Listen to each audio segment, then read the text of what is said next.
দর্শক, আমি তো বাইরে রয়েছি, অন্য একটি রাজ্যে একটু ব্যক্তিগত কাজে এসেছি আর কি। যাই হোক, সেটা আমি পরে বলবো। আহ, যেটা আমি এখন একটা খবর দেখছিলাম, মমতার সাক্ষাতের 48 ঘন্টার মধ্যেই প্রশাসনিক পদে শোভন শোভন চ্যাটার্জি এনকেডিএ চেয়ারম্যান করা হলো কলকাতার প্রাক্তন মেয়রকে। শুক্রবারই শোভনকে এই নিযুক্তির কথা সরকারিভাবে জানানো হয়েছে। এতদিন এই পদ সামলেছিলেন রাজ্যের প্রাক্তন মুখ্য সচিব তথা মুখ্যমন্ত্রীর মুখ্য উপদেষ্টা আলাপন বন্দ্যোপাধ্যায়। সেখানে ওনাকে বসানো হয়েছে, যেটা হচ্ছে নিউ টাউন কলকাতা উন্নয়ন পরিষদ কর্তৃপক্ষ, এনকেডিএ।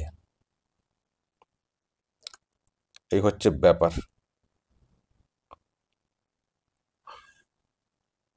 দর্শক কি বলবেন? দুষ্টু কাননকে মিষ্টি পদ। হুম দুষ্টু কাননকে মিষ্টি পদ দিদির। কি বলবেন? কানন বলতে শোভনের ডাক নাম কানন, যে ডাকে দিদি ডাকেন ভাইকে, সেই জন্যই বলছি। দুষ্টু কেন বলছি সেটা পরে বলছি। আমি তার আগে যেটা জানতে চাই সেটা হচ্ছে যে রত্না চট্টোপাধ্যায় তিনি এই যে সিদ্ধান্তটা, সেটা দেখে কি রিয়াকশন দিয়েছেন, তার কি মত। আমার আমার জানা নেই, আমি রিয়াকশন নিইনি। আমার আমার খুব কৌতূহল, জানার খুব ইচ্ছে যে তাদের দিদি শোভন চট্টোপাধ্যায়কে এইরকম একটা পদ দিয়েছেন। তো এটা শুনে রত্না চট্টোপাধ্যায়, এমএলএ, বিধায়িকা, তিনি কি বলছেন, তার কি রিয়াকশন? তিনি তো টিএমসি, দিদি তো টিএমসির সুপ্রিমো। দিদি শোভন চট্টোপাধ্যায়কে পদে বসিয়েছেন, তো দলের নেত্রী বসিয়েছেন, তো দলের নেত্রী বসানোতে দলের আর এক নেত্রী এবং এমএলএ রত্না চট্টোপাধ্যায় খুশি তো দিদির সিদ্ধান্তে? এটা আমার খুব জানার ইচ্ছে। যদি কোথাও রিয়াকশন দিয়ে থাকেন দর্শক, একটু বলবেন তো। আমার খুব জানার ইচ্ছে যে রত্না চট্টোপাধ্যায় এই দিদির এই সিদ্ধান্তে আহ, কি বলছেন, তার কি রিয়াকশন। তিনি কি সন্তুষ্ট, খুশি, না ক্ষুব্ধ, বা ক্ষুব্ধ হলেও কিছু বলে উঠতে পারছেন না? খুব জানার ইচ্ছে। দেখুন দর্শক, রিয়াকশন যদি আপনারা জানতে পারেন তো বলবেন, কিন্তু আমি আমি যেটা বলতে চাই, কেন আমি দুষ্টু বললাম এই সেন্সে, তার সব অনেক দুষ্টুমি শুনেছি এবং বেশ কয়েক মাস ধরে বা বছর ধরেও বলতে পারি, তার দুষ্টুমি নিয়ে অনেক খবর টবর মিডিয়াতে দেখেছি। অনেক দুষ্টুমি করেছেন, দুষ্টু দুষ্টু দুষ্টু ছবি ছেড়েছেন, ভিডিও ছেড়েছেন, কত কি করেছেন দেখেছি। যেটা নিয়ে অনেকেই অনেক কথা বলেছেন। তো তো অনেকেই অনেক কথা বলেছেন, অনেকে চরিত্র নিয়ে কথা বলেছেন, কিন্তু দিদির কাছে ততটা চরিত্র আকারে আমি অন্য ক্ষেত্রে বলতে শুনিনি। বরং এই ধরনের কিছু হলে দিদি এটাকে দুষ্টুমি বলে লাইট করে দেন, হালকা করে দেন। একটু দুষ্টুমি করেছে ছেলেরা, তো কি হবে, শুনেছেন না? আমি সেই সেন্সে বলছি, দুষ্টু কানন। এখন দর্শক, আমি কিন্তু কারো ব্যক্তিগত বিষয় নিয়ে বলতে চাই না, কিন্তু যেহেতু মিডিয়াতে খবর হয়েছে, ফলে বলতে ইচ্ছে করছে। মানে কি, মজা করার জন্য না, মজা পাওয়ার জন্য না, কাউকে কটাক্ষ করার জন্য না, আমার ওই সুরসুরি দেওয়ার জন্য, ভিউ পাওয়ার জন্য না, একটা প্রতিবাদ করার জন্য। কেন আমি এত কথা বলছি? দেখুন, রত্না চট্টোপাধ্যায় হতে পারেন টিএমসির এমএলএ। জানি টিএমসি আমার বিরুদ্ধে একেবারে হাত দিয়ে নেমে পড়েছে, কেসের পর কেস দিচ্ছে, অনেক কিছু করছে। কিন্তু রত্না চট্টোপাধ্যায় একজন মহিলা। আমি তার জীবন, তার পরিবারের জীবন, তার ছেলে মেয়েদের কান্না, বাড়ির সামনে ধর্ণা এবং দীর্ঘদিন কোর্টে লড়াই, একসঙ্গে থাকার ইচ্ছে প্রকাশ এবং বিবাহ বিচ্ছেদে না, যে লড়াইটা দেখে এসছি এবং যেটা লাস্ট দেখলাম আলিপুর আদালতের যে বিষয়টা এলো, যে বিবাহ বিচ্ছেদ যেটা শোভন চট্টোপাধ্যায় চেয়েছিলেন তা খারিজ করে দেওয়া হয়েছে। সেই সঙ্গে রত্না চট্টোপাধ্যায় যিনি একাত্রবাস করতে চেয়েছিলেন, সেটাকেও খারিজ করে দেওয়া হয়েছে। ওকে, তার মানে বিবাহ বিচ্ছেদ হয়নি। আর রত্না চট্টোপাধ্যায় যেটা চেয়েছিলেন একসঙ্গে থাকবো, সেটাও হয়নি। তার ছেলে অ্যাপিল করেছেন, বাবা তুমি ফিরে এসো, দিদি এমন কিছু হয়ে যায়নি, সব ঠিকঠাক করে নেব, ডাকও দিয়েছেন, বাবা এখনো ফেরেননি। বাবা কোথায় আছেন? এক বান্ধবীর সঙ্গে তিনি আছেন।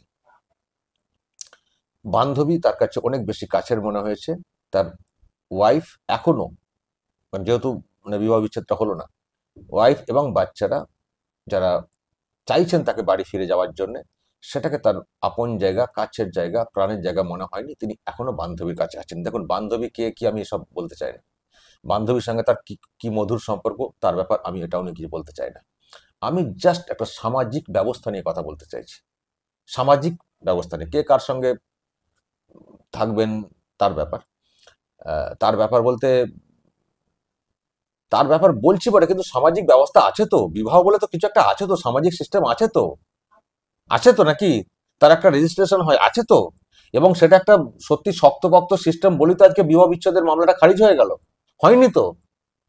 আমরা তাকে গরু ছাগল না যে এর সঙ্গে থাকলাম কিছুদিন, ভালো লাগলো, অন্য অন্য জায়গায় চলে গেলাম, ভালো লাগলো না, কে কার বাবা চিনতে পারলাম না, এটা তো না তো। আমরা তো মানুষ তো, আমরা তো মনুষ্য সমাজে বসবাস করি। ফলে এগুলো তো আমরা গুরুত্ব দিই বলেই তো বিবাহ বন্ধন এত কিছু হয় তো। যা খুশি তো করা যায় না তো, যাই কি? নিজের ইচ্ছা তো অনেকে করেন না, নীতি আদর্শের ব্যাপারটা, আবার সামাজিক সিস্টেমও করা যায় না, ইচ্ছা করে কাউকে ধরলাম ছাড়লাম এটা হয় না, বিয়ে করলাম ছেড়ে দিলাম হয় না, সিস্টেম আছে। তো ফলে যাই হোক, তবু বলছি যে থাকছেন, বান্ধবীর সঙ্গে থাকছেন, কিন্তু তার পরিবার যখন কান্নাকাটি করছে, যখন ৭১ মাস করাচ্ছে, আপিল করছে, যখন মামলা খারিজ পর্যন্ত হয়ে গেছে বিবাহ বিচ্ছেদের, উনি এখনো ফিরে যাননি। তো ফিরে যাননি, কিন্তু পরিবার চাইছে। ফলে এই না যাওয়াতে তাদের কষ্ট, এটা আমরা স্বাভাবিক নিয়মে ধরে নেব। ফলে রত্না চট্টোপাধ্যায়ের রিয়াকশন হয়তো সামনে আসেনি, কিন্তু আমি কোথাও ফিল করছি যে সিদ্ধান্ত এটা হয়েছে, তাতে রত্না চট্টোপাধ্যায়ের খুবই দুঃখ পাওয়া উচিত। ক্ষোভ যদিও বা তিনি প্রকাশ করতে নাও পারেন, খুব দুঃখ পাওয়া উচিত এই জন্যে যে আমি যে দলটা করি, যে দলটা মেয়েদের নারীদের সম্মান নিয়ে এত কথা বলে, সেই দলের সুপ্রিমো এমন একজনকে নতুন একটা পদে বসালেন, যার সঙ্গে দলেরই একজন মহিলা নির্যাতনের শিকার, তার জীবনটা তছনছ মানে করে দেওয়া হয়েছে, এখনো একসঙ্গে থাকতে চাই, কিন্তু তিনি এড়িয়ে বান্ধবীর কাছে আছেন, তাকে গুরুত্ব দিয়ে তাকে নতুন পদে বসিয়েছেন। ফলে আমার মনে হয় নেত্রীর বিরুদ্ধে খুব বেশি জোরে কথা হয়তো বলতে পারবেন না রত্না চট্টোপাধ্যায়, কিন্তু এই সিদ্ধান্তে আমার ধারণা, ওনার যে লড়াই আমি সামনে থেকে দেখেছি, তাতে ওনার কিন্তু খুব কষ্ট পাওয়া উচিত। তার মানে কি, একজন মহিলার কষ্ট হতে পারেন তার কোন একটা পলিটিক্যাল কালার, কিন্তু এই জন্য আমি প্রতিবাদ করতে এলাম যে টিএমসির একজন এমএলএ হয়েও, বা টিএমসি নেত্রী, আবার বলছি যে দল আমার বিরুদ্ধে সারাক্ষণ লেগে রয়েছে, তবু আমি বলতে এলাম যেহেতু একজন মহিলার প্রতি কোথাও অবিচার হয়েছে বলে আমি মনে করছি। যদি সত্যি বিবাহ বিচ্ছেদের বিষয়টা হতো, তাহলে অন্য গল্প, আমি অন্য কথা বলতাম, কারণ সেটা আইনি ব্যাপারটা হয়ে গেছে।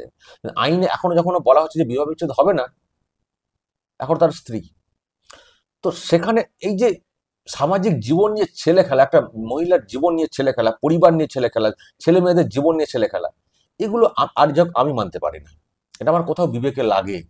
আমি সেই জন্য এতগুলো কথা বলতে এসেছি, সেই জন্য আমি এতগুলো কথা বলতে এসেছি।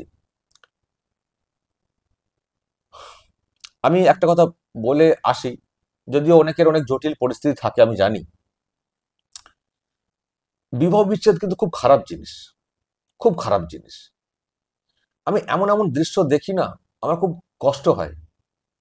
আমি জানি আমার অনেক দর্শক আছেন, তারা শিকার হয়েছেন বা অনেক যন্ত্রণা থেকে করেছেন, কিছু এমন হয়তো পরিস্থিতি হয়ে গেছিল বিবাহ বিচ্ছেদ করতে হয়েছে, কিন্তু আমার কোথাও মনে হয় না যে আপ্রাণ চেষ্টা করা উচিত বিচ্ছেদ না ঘটানো। আর বাচ্চা যদি থাকে পরিবারে, কি করে ঘটাবেন বলুন তো? কোনো বাচ্চা কখনো চায়? আমার সব থেকে কঠিন লাগে শুনেই, যখন কোনো বাচ্চাকে প্রশ্ন করা হয় তুমি কার কাছে থাকবে, মায়ের কাছে না বাবার কাছে, বলুন তো সেই বাচ্চার কষ্টটা কতটা। সে তো সবাই কি চায়, কিন্তু তাকে বলতে হয় কে বেশি ভালোবাসে, অদ্ভুত অদ্ভুত সব প্রশ্ন। এবং কদিন আগে কাটোয়ানা কোথায় দেখলাম না, একটা বাচ্চার সামনে বাবা মা কোর্ট চত্বরে ঝগড়া করছেন, আমার এত কষ্ট হয়েছে না সেই ভিডিওটা দেখে। আমি শুধু বাচ্চার অ্যাঙ্গেলে, বাচ্চার জায়গায় নিজেকে বসিয়ে ভাবছিলাম, বা তার আমি মানে একটা বাচ্চার এতে আমি ভাবছিলাম বিষয়টা, আমার আমার নিজের বাচ্চার কথা মনে পড়ছিল ওই বয়সী, যে তার চোখে কতটা ব্যথার। সে কিন্তু দুজনকেই চায়, কিন্তু বাবা মা ঝগড়া করছে, তাকে নিয়ে কাড়াকাড়ি, বলুন তো কি কষ্টের। আমি যে এগুলো আমরা কখনো ডিপলি ভাববো না, ডিপলি ভাববো না? আমাদের সেই ব্যক্তি স্বার্থ, নিজের স্বার্থ, বাচ্চার কোনো স্বার্থ নেই, নিজেদের মন, নিজেদের ইগো, বাচ্চার কোনো মন নেই। বাচ্চার জন্য আমরা নিজেদেরকে, আমাদের যে বিরাট যে চাহিদা, সেটাকে ত্যাগ করতে পারবো না? আমি আমি বলবো, আবারও বলছি, সবাইকে আমি দোষ দিই না, অনেক এমন জটিল পরিস্থিতি তৈরি হয়ে যায়, কিছু উপায় থাকে না। কিন্তু অনেক ক্ষেত্রে দেখেছি যে সম্পর্কটা ভাঙার কোনো দরকার ছিল না, রাখা যেত, একটু ইচ্ছে করলে রাখা যেত, একটু ছেলে মেয়েদের প্রতি মায়া থাকলে রাখা যেত, কিন্তু সেগুলোও ভেঙে যায়। আর দুজন, অনেকে বলে না যে মিউচুয়াল ডিভোর্স, দুজনের সহমতের ভিত্তিতে, এটা কখনো হয় না। দুজনের মধ্যে ডিভোর্স মানে এই না দুজনেই ডিভোর্স চেয়েছেন, দেখবেন তাদের মধ্যে কেউ চেয়েছেন, কেউ বাধ্য হয়েছেন, কিন্তু ঝামেলায় যাননি, নিজেদের মধ্যে মিউচুয়াল ডিভোর্স করে নিয়েছেন। ফলে একজন দেখবেন বেশি করে চান, আর একজন বাধ্য হন। তা আমার বক্তব্য, দেখুন, বিয়ের আগে না মানুষের একরকম ভাবনা থাকে, বিয়ের পর দেখা যায় অনেক তফাৎ। আমি আমার নিজের জীবনের কথা বলছি, লুকোনোর কিছু নেই। বিয়ের আগে একরকম বিয়ের সম্পর্কে ভাবনা, অন্য রকমের ব্যাপার, অন্য রকমের এ। বিয়ের পর দেখলাম বাস্তবটা অন্য। কিন্তু তা বলে কি সব তছনছ করে দেবো? না। বিয়ে করা কিন্তু সহজ, বিয়ে মেনটেন করে কন্টিনিউ করাটা কিন্তু টাফ। আমি দেখেছি যে যদি কেউ মনে করে না যে ছোট ছোট বিষয়গুলোকে বড় করব, অনেক ছোট ছোটখাটো মানে বিষয় হয়ে যায় পরিবার জীবনে। আবার কেউ যদি মনে করেন যে না, এগুলোকে আমরা বড় করবো না, আমাদের জীবনটাকে কন্টিনিউ করতে হবে, ছেলে মেয়ে রয়েছে, তাহলে দেখবেন ওগুলোকে খুব প্রশমিত সহজে করা যায়। মানে সহজে না হলে মানে করা যায়। আর যতটা বিচ্ছেদ হয়েছে, যারা বিচ্ছেদ করেছেন, তারা যখন পরে ভাবেন না যে কোত্থেকে বিচ্ছেদের বিষয়টা শুরু হলো, দেখবেন কারণটাই দেখবেন অনেক ক্ষেত্রে তুচ্ছ, কিছু হয়তো জটিল থাকে। চরিত্র নিয়ে অনেকে অনেক কথা বলে থাকেন, আমাকে ছেড়ে অমুক যায়, সেখান থেকে আমি কি করে সংসার ধর্ম করবো, এরকম আছে। কিন্তু অনেক ক্ষেত্রেই দেখবেন কারণটা তুচ্ছ, সামান্য একটু ইগো বাড়তে বাড়তে বাড়তে বাড়তে এমন একটা জায়গায় চলে গেছে, সেখান থেকে বড় হয়ে গেছে। কিন্তু যখন ডিপলি তারা ভাবে না যে কি থেকে শুরু হলো, কারণটা খুঁজতে গিয়ে তারা অনেকে ভাবেন যে এখান থেকে এটা হয়ে গেল, যদি সেই সময় ওটাকে ছোট করে দিতাম, আজকে এত বড় জায়গাতে যেত না। এরকম হয়েছে। বিচ্ছেদ করেও কেউ সুখী হন না আমার ধারণা। ফলে চেষ্টা করবেন ছেলে মেয়েদের কথা মাথায় রেখে বিচ্ছেদ হবেন না। নিজেদের ব্যক্তিগত ভাবলেন যে একে ছেড়ে দিলে ওকে পাবো, ও আমার বিরাট স্বপ্নের, যান না, খোঁজ নিন না, যারা একে ছেড়ে অন্যের পাশে গেছেন তারা কতটা শান্তিতে আছেন। ওই যতক্ষণ পাচ্ছিলেন না ততক্ষণ খুব আনন্দ হচ্ছিল, আর পাওয়ার পরে ওই যেকে সেই বা তার থেকেও খারাপ পরিস্থিতি, তখন হয়তো কিছু করার থাকে না, জাস্ট লাইফটাকে কাটান। ম্যাক্সিমাম ক্ষেত্রে খোঁজ নিয়ে দেখবেন দুটো একটা ব্যতিক্রম থাকতে পারে। শোভন কেমন আছেন সে আমি বলতে চাই না, তার ব্যাপার, কিন্তু আমি জাস্ট থিওরিটা বলছি। সেই জন্য চেষ্টা করবেন, সম্পর্ক যখন যাচ্ছেন, বিবাহিত জীবন খুব খুব সহজ না। বিয়ের আগেটা মনে হয় খুব সহজ, বিবাহিত জীবন, বিবাহিত জীবন আসলে জায়গায় না গেলে তো বুঝতে পারেন না। তো আগে তো, বিয়ের আগে তো মানুষ তো জানে না বিয়েটা জিনিসটা কি। বিয়ের পরে বোঝেন যে বাস্তবটা অনেক তফাৎ। প্রেম জীবন যারা করছেন সেটা অনেক সহজ ছিল, বিয়েটাও খুব ধুমধাম করে হয়ে গেল সহজে, কিন্তু বিয়েটা কিন্তু টাফ। কিন্তু এটাকে কন্টিনিউ করে যদি আপনি এগোতে পারেন, শেষ দিকটা কিন্তু আপনি যথেষ্টই ভালো থাকবেন। ছেলে মেয়েদেরকে বিচ্ছেদ করে, আমি শুনেছি ছেলে মায়ের সঙ্গে থাকেন কি বাবার সঙ্গে থাকেন, তাদেরও কষ্ট। আর তারাও একটা বয়স পরে না, ওই যখন যৌবন থাকে তখন দেখবেন অনেক থেকে ডাকাডাকি শুরু হয়, একটা বয়স পরে আরো একাকিত্ব লাগবে, আরো একাকিত্ব লাগবে।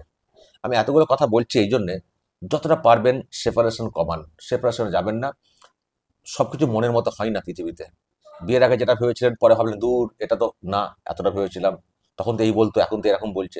বিয়ের আগে মানুষ অনেক কথা বলেন, কিন্তু বিয়ের পরেও যা হয়, ভাবতে হবে এটা বাস্তব, এবং এটাকে নিয়েই এর ভালো একটা দিক খুঁজে আমাকে এগোতে হবে। কেউ যদি বলেন তাহলে কি আমি জেলখানার মধ্যে জীবনযাপন করবো, না, জেলখানা কেন ভাবছেন কেন? দুজনে তো একসঙ্গে বিয়ে করেছেন, একটা সময় তো ভালো সম্পর্ক নিশ্চয়ই একদিনের জন্য হলেও ছিল, ভালো মুহূর্ত ছিল। তো সেটাকে এ করে একটা সময় হলো দুজনে ভালোভাবে কথা বলেছেন, তো সেটাকে বেশ করে যদি ওখান থেকে বুনতে থাকেন, ওই তাঁত বোনা বলে না, তাঁত বোনা, যদি ওখান থেকে বুনতে থাকেন, যদি আপনি পজিটিভ দিকগুলো ভাবতে থাকেন, নেগেটিভগুলো বাদ দিয়ে। মানুষের মন তো, ধরুন অনেক ক্ষেত্রে কেউ বলেন আরে ও তো অন্যদিকে চলে গেছিল, ওকে তো আমি আর আনতে পারিনি। আনতে পারি, আপনি টেনে আনবেন, টেনে আনলে ওই মানে হাত ধরে টেনে আনবেন, হাত ধরে একটা সম্পর্ক ওইভাবে টেনে রাখা যায় না। টানতে গেলে আপনাকে তার, মন তো না, মানুষের মন তো, যখন আপনাকে ছেড়ে অন্যদিকে ঝুঁকতে ঝুঁকতে পারেন কেউ, আমি এটা মানে পরকীয়ার ক্ষেত্রে বলছি, অন্য ক্ষেত্রে তো আরো, অন্য ক্ষেত্রে ডিভোর্স হয়, তো যখন অন্যদিকে যেতে পারে তার মন তো, মন চলে গেছে তো। তো মানুষের মন তো, তার মানে মন পরিবর্তন হয় তো, চেষ্টা করবেন তাকে আবার ঘুরিয়ে আনার। সহজে বিচ্ছেদে যাবেন না ছেলে মেয়েদের কথা ভেবে। আর যারা নিজের থেকে আগে থেকেই সরে চলে যান, তাদের উদ্দেশ্যে বলবো কেন এটা করেন, অন্যদিকে চলে যাবেন, খুব ভালো লাগছে। আপনার ওয়াইফ যিনি ভালোবাসতেন, যিনি চাইছেন একসঙ্গে থাকতে, বাচ্চাগুলো একবারও হয় না আপনি এত নিষ্ঠুর হতে পারেন, এতটা নিষ্ঠুর হতে পারেন? কেন করেন এসব? কেন এত নিজস্ব স্বার্থ করেন? ছেলে মেয়ে হয়ে গেলে ছেলে মেয়েদের স্বার্থটাই আপনার স্বার্থ, তার কষ্টটাই আপনার কষ্ট। একটু ভাববেন না? আমি স্বামী স্ত্রী উভয়ের উদ্দেশ্যে বলতে চাই, আমার একটাই উদ্দেশ্য, সেপারেশনে যাবেন না। বিয়ের পর যদি সংসার জীবনে প্রবেশ করে যান, যে সংসার হলো সেটাকে শেষ পর্যন্ত টিকিয়ে রাখার চেষ্টা করবেন। একটা সময় কিন্তু আপনি রিলিফ পাবেন, শান্তি পাবেন, এটুকু পজিটিভলি এগোবেন। তো অনেক কথা বললাম, যদি এখান থেকে কিছুটা কাউন্সিলিং কিছু করতে পারি, সেটা আমার একটা সামাজিক দায়িত্ব বলতে পারেন। আমি চাই না ডিভোর্স হোক কোথাও। এবার বলি, তাহলে যে মানুষটি একটা মানে মহিলাকে রাস্তায় বসালেন, সেই মানুষটিকে দিদিমণি পদ দিয়ে দিলেন, তার মানেটা কি? তার মানে পথে বসানো যেটা, রত্না চট্টোপাধ্যায় যে কষ্টটা, তিনি সেটাকে উপেক্ষা করলেন। তার কাছে শোভন চট্টোপাধ্যায় খুব গুরুত্বপূর্ণ হয়ে গেল। আমি জানি না আর কি প্ল্যান রয়েছে, শোভনকে আবার ওই রত্না চট্টোপাধ্যায় যেখানকার সেখানে আবার বিধানসভার ভোটের টিকিট দেবে কিনা। আর এইরকম পদে বসানো, নিউ টাউন মানে ভালোই তো গোছানোর কাজটাও থাকবে। আমি জানি না কেন এইরকম পদে এরকম লোককে আনা হচ্ছে, যে লোকটা সম্পর্কে, আরে সমাজকে নিয়ে তো চলতে হবে। দিদিমণি তো খুব বলেন, আমি মহিলাদের জন্য এই করি সেই করি। তো আপনি তো বাংলা মানুষের সেন্টিমেন্ট বোঝেন না, মহিলাদের সেন্টিমেন্ট বোঝেন না। যেদিন ওই মানে আলিপুর আদালত মানে মানে এই ডিভোর্সের মামলাটা খারিজ করে দিল, সেদিন রত্না চট্টোপাধ্যায় বলেছিলেন যে এই জয় গোটা বাংলার মহিলাদের জয়। মহিলাদের ওপরে যে নির্যাতন হচ্ছিল, যা খুশি করা হচ্ছিল, যে একুলে ছেড়ে দেবো, সেই জায়গায় আমি জিতেছি। 71 মাসের ব্যাপারটা হয়তো হয়নি, কিন্তু ডিভোর্সটা করতে দিইনি, এটা মহিলাদের জয়। তাহলে তিনি যখন সেই জয়টাকে গোটা মহিলাদের জয়, বাংলার মহিলাদের জয় বলে বললেন, আর আপনি একজন বাংলার মেয়ে হয়ে যার বিরুদ্ধে লড়ে জয়টা পেয়েছেন রত্না চট্টোপাধ্যায়, তাকে আপনি পদে বসিয়ে দিলেন। এই আপনাদের মহিলাদের প্রতি সিম্প্যাথি, বা এই আপনি মহিলাদের নিরাপত্তা দিচ্ছেন? দলের নেত্রী একজন, এমএলএ একজন, যিনি নির্যাতনের শিকার হয়ে মানে মানে এরকম লড়ছেন, আর মানে যার বিরুদ্ধে লড়েছেন, তাকে আপনি সম্মান দিয়ে তাকে এই পদে বসাচ্ছেন, তাকে তার সঙ্গে আবার ঘোরাঘুরি করবেন? এ আপনার কি নীতি? এ আপনার কি নীতি? ফলে আপনার কোনো নীতি নেই। আপনি কারোর জন্য না, আপনি নিজের জন্য, নিজের পরিবারের জন্য। আমি আবারও বলছি, জানি না শোভন চট্টোপাধ্যায়কে আর নিয়ে আর কি প্ল্যান রয়েছে, এবং তাতে উনি বা ওনার পরিবার কোন কোন দিক দিয়ে উপকৃত হবেন। আমি শুনেছি এর আগে অভিষেক নাকি ওনার সঙ্গে বৈঠক করেছেন, তারপরে আবার ওই দার্জিলিংয়ে দিদির সঙ্গে বৈঠক করেছেন, তারপর আজকে শুনছি এই এই পদটা দেওয়া হয়েছে, এই পদটা দেওয়া হয়েছে। আবার কেউ কেউ আরো দলের অভ্যন্তরীণ ইকুয়েশন খুঁজছেন, সে খুঁজকে যান। আমি জাস্ট ন্যায়, নীতি, সামাজিকতা, এই জায়গা থেকে কথাটা বলছি, এই জায়গা থেকে কথাটা বলছি। দিদিমণি এটা করলেন কি করে? দলের একজন নেত্রীকে এইভাবে অসম্মান করছেন। আমি তো বলবো রত্ন চট্টোপাধ্যায় কি করবেন জানি না, ওনার সেই উপায় আছে কিনা, আবার করলে হয়তো আবার মানে ওই আবার হয় না, উল্টো দিক থেকে রিয়াকশন এসে যায়। ওনার উচিত এই সময় দিদির প্রতি ক্ষোভ প্রকাশ করে দল থেকে পদত্যাগ করা, যে এই দলে আমার থাকার কোনো আমার ইচ্ছে নেই। যে দল নিজে থেকেই একজন ওই রকম লোককে সম্মান দিতে পারে, যার জন্য আমি লড়লাম এতদিন আমার পরিবারের জন্য, এই দলে আমার থাকার আর কোনো ইচ্ছে নেই। রত্না চট্টোপাধ্যায়ের উচিত এই দল ছেড়ে দেওয়া। কিন্তু আবার ছেড়ে দিলে ওদিক থেকে ওভারঅল এখন উনি যে প্রেসারে ছিলেন, ঘরটর সব নাকি নিয়ে নিচ্ছিলেন শোভন চট্টোপাধ্যায় ওনার সম্পত্তি বলে, তাহলে সেটা এখন তো পারবেন না, এখন তো লিগালি যেহেতু ওয়াইফ থাকছেন, তাহলে সেদিক দিয়ে আবার পাল্টা কিছু আসবে, সেই জন্য উনি হয়তো ছাড়তে পারবেন না কিনা জানি না। কিন্তু যা করলেন দিতে পারি না, ইমিডিয়েট ওনার দল ছেড়ে দেওয়া উচিত, পদত্যাগ করে প্রতিবাদ জানানো উচিত। যে করছেনটা কি, আপনি কি করছেন? আপনি যা করছেন, এরপর আমরা বাংলার মেয়েদের কাছে আমরা বলতে পারবো যে আমরা বাংলার মেয়েকে চাই? আমরা বলতে পারবো ভোটাতে বাংলার মেয়েকে চাই? যে বাংলার মেয়ে বাংলার একজন অন্য মেয়েকে অসম্মান অসম্মান করা ব্যক্তিকে সম্মান দিচ্ছেন, তাকে বাংলার মেয়েকে আমরা বলতে পারবো ভোটের সময় আমরা ভোট চাই? বলতে পারি? আর আমি তো বলবো রত্না চট্টোপাধ্যায় বলুন বা না বলুন, নিশ্চয়ই এটা পরিষ্কার হয়ে গেছে যে এই দিদিমণি নামেই দিদি, নামেই মহিলা মুখ্যমন্ত্রী, খুব বড়াই করে বলেন আমাদের মহিলা মুখ্যমন্ত্রী, কিন্তু এমন একজন মহিলা মুখ্যমন্ত্রী যিনি মহিলাদের সম্মান দিতে জানেন না, মহিলাদেরকে অপমান অপদস্থ যারা করেছেন তাদেরকে সম্মান দেন নিজের স্বার্থে। এই তো একজন মহিলা মুখ্যমন্ত্রী। ফলে দর্শক বলবেন, আপনারা অনেকগুলো কথা বলে ফেললাম। আমার শোভন চট্টোপাধ্যায় বা কারো প্রতি কোনো ব্যক্তিগত রাগ নেই, ক্ষোভ নেই। আমি জাস্ট সামাজিক সিস্টেম নিয়ে কথা বলছি। যখনই কোনো মহিলা, যে তিনি যে দলের যে রঙেরই হন না কেন, যদি সত্যি জেনুইন মানে শিকার হন নির্যাতনের, আর পরিবারকে যদি কোথাও তছনছ করা হয়, নয় ছয় করা হয়, মানে মানে পারিবারিক জীবনটাকে নিয়ে যদি এরকম করা হয়, আমার কিন্তু আমি চেপে রাখতে পারি না নিজেদেরকে, আমি নিজেকে, সেই জন্য আমি এই কথাগুলো বলে ফেলছি বাইরে এসেও। দর্শক বলবেন আপনারা, আমার ফিলিংস অনেকটা শেয়ার করলাম আপনাদের সঙ্গে। আর আবার বলছি, যারা এখনো ভাবছেন আলাদা হয়ে গেলে বেটার, কোনোদিনই বেটার না। বিশেষ করে যদি বিয়ের বাচ্চাদের আগে, তাও আমি কিছু বলবো না, ঠিক আছে, ওটা ওটা মেনে নেওয়া যায়। বাচ্চা হলে দয়া করে চেষ্টা করবেন সংসারটাকে কন্টিনিউ করা বাচ্চাদের স্বার্থে, বাচ্চাদের স্বার্থে। ওদের মন খুব সূক্ষ্ম, ওদের মনে যদি একটা ছাপ পড়ে যায় শুরুর দিকে, ওরা খুব এক তো কষ্ট পাবে, আবার নিজেদেরকে মেলে ধরতে খুবই কষ্ট পাবে। চেষ্টা করবেন একসঙ্গে থাকার, একসঙ্গে থাকার। আর দর্শক বলবেন, আরো যে কথা বললাম, কাননকে, দুষ্টু কাননকে, দুষ্টু আবার বুঝতে পেরেছেন কেন দুষ্টু বলেছি? এই দুষ্টু কাননকে মিষ্টি পদ দেওয়ার দিদিমণির এই যে ব্যাপারটা, যদি এই নিয়ে আপনাদের কিছু বলার থাকে অবশ্যই বলবেন এবং নজর রাখবেন আরামবাগ টিভিতে।